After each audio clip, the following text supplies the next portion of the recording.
Dynamie. Dans ce calendrier, je peux voir avec précision que c'était le vendredi 13 que nous rentrions en lune descendante, et donc qui m'indiquait que c'était le moment précis où je pouvais commencer à tailler. J'aurais pu très bien aussi cette semaine-là, le lundi 16, le mardi 17, le mercredi 18, m'occuper de mes vins, puisque nous sommes en plus dans une influence qu'on appelle fruits, donc tout à fait favorable au travail des vins. Toutefois, Paul Barre s'entoure des conseils d'un œnologue pour l'élaboration de son vin. Autre élément, les viticulteurs biodynamistes se refusent à utiliser des produits phytosanitaires du commerce. Ces viticulteurs ramassent eux-mêmes les plantes et les minéraux dont ils ont besoin pour traiter leurs vignes. Camomille, ortie ou même silice passent donc dans une machine à brasser, le biodynamiseur. Les quantités ne se comptent pas en kilos, mais en grammes à l'hectare. L'idée n'est pas de guérir, mais de prévenir.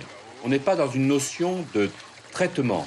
On est dans une notion de bien nourrir son végétal pour qu'il soit en bonne santé. La biodynamie vise donc à rétablir l'équilibre d'une entité vivante, le vignoble, entre les 4 éléments, la terre, l'eau, l'air et le feu, c'est-à-dire le soleil. Cette théorie marginale peut prêter à sourire et pourtant, avec le temps, elle fait de plus en plus d'adeptes. Eh bien voilà, nous sommes avec Thomas Duroux, le directeur de Château Palmer, au milieu des vignes. Derrière nous, ça vendange déjà. Et alors, on vendange en biodynamie, de la biodynamie, puisque les vignes sont cultivées sous ce terme. Qu'est-ce que ça a changé, là, ici, on y est, qu'est-ce que ça a changé physiquement dans cette approche de la culture, de la viticulture? On respire mieux, non? Vous trouvez pas? C'est un long processus. Et je crois qu'il y a, dans l'histoire de Palmer, il y a eu plusieurs prises de conscience qui nous ont amenés vers ce mode de culture. Dans biodynamie, il y a deux aspects. Un aspect assez simple qui est l'exclusion de tout produit issu de la pétrochimie. Donc, désherbage terminé. On le voit d'ailleurs. Il y a de l'herbe. De l'herbe choisie, j'imagine. C'est plus des mauvaises herbes. On n'appelle plus ça des mauvaises herbes.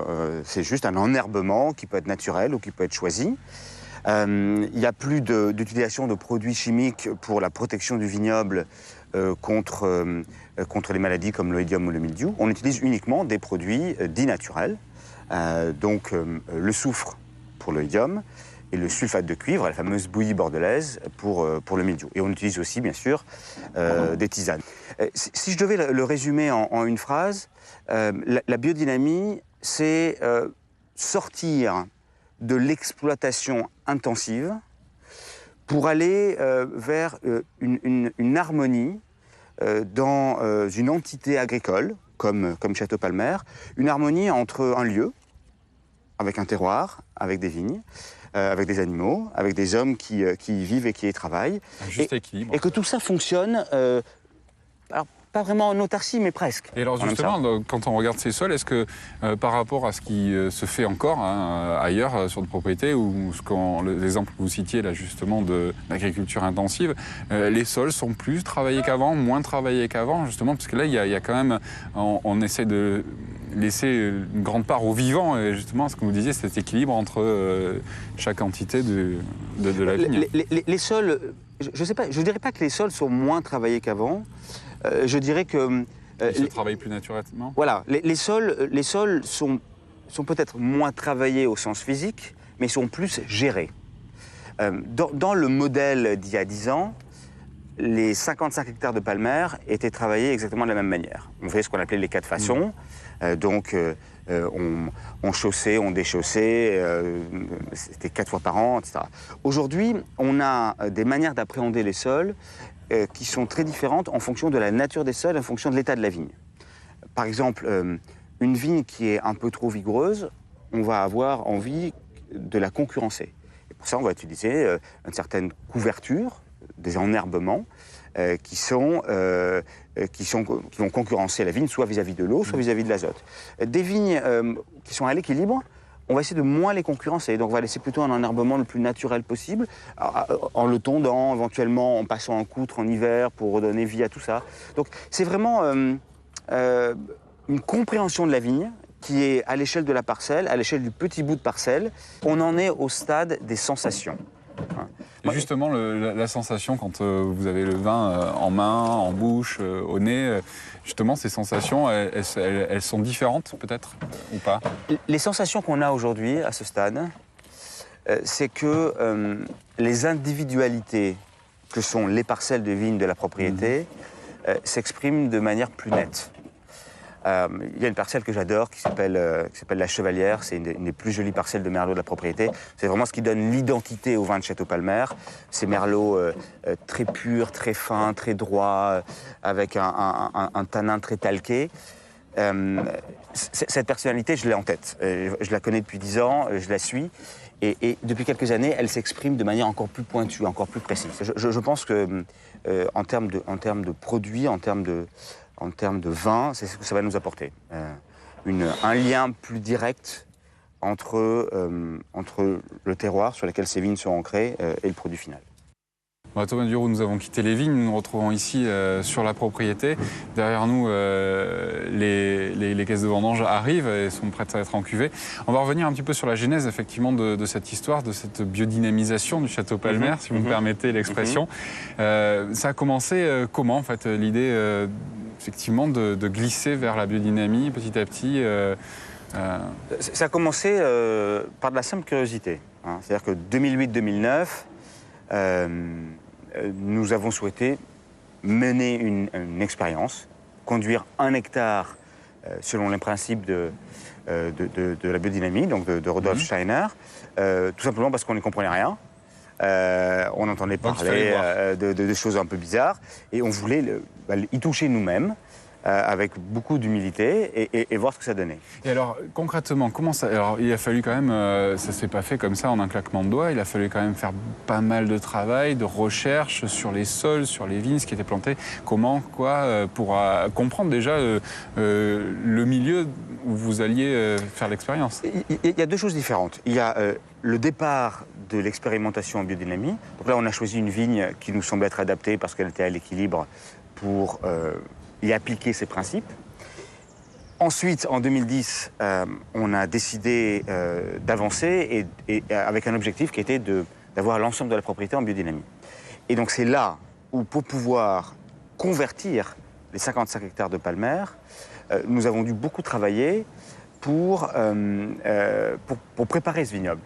Ça veut dire quoi? Ça veut dire qu'au préalable, nous avions fait une étude assez intense pour comprendre les détails du vignoble de Palmer.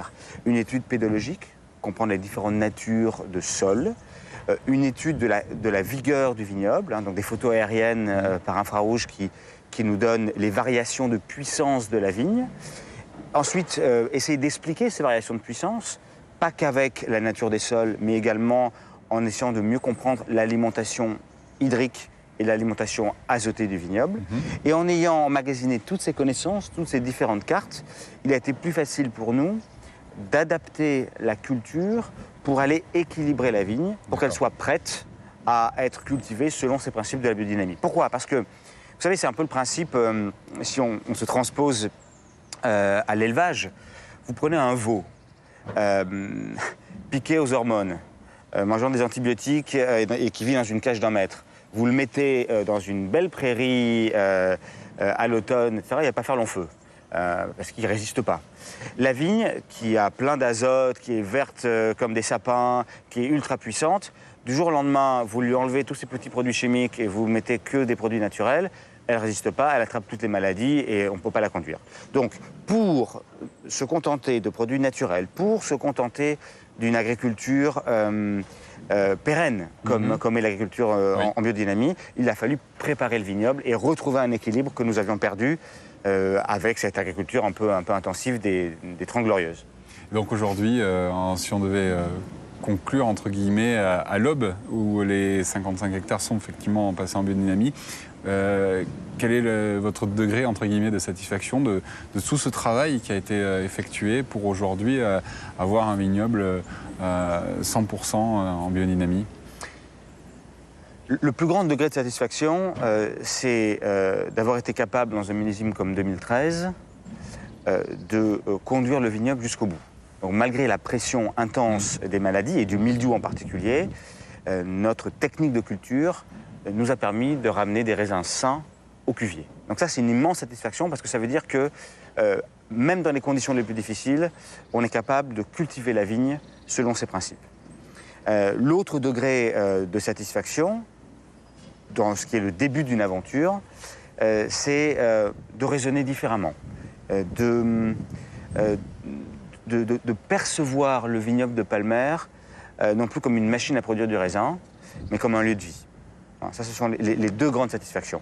Et puis, la satisfaction que nous attendons, et ça va être très long, c'est d'aller toujours plus loin dans l'identité de nos vins. Mais je suis intimement convaincu que dans très très peu de temps, tous les grands crus du Médoc seront en bio. Et en biodynamie, j'en sais rien, mais au moins en bio. J'en suis assez convaincu.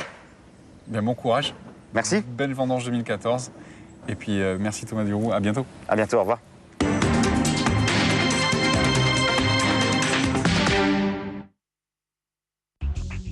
Retrouvez ce programme sur tv7.com.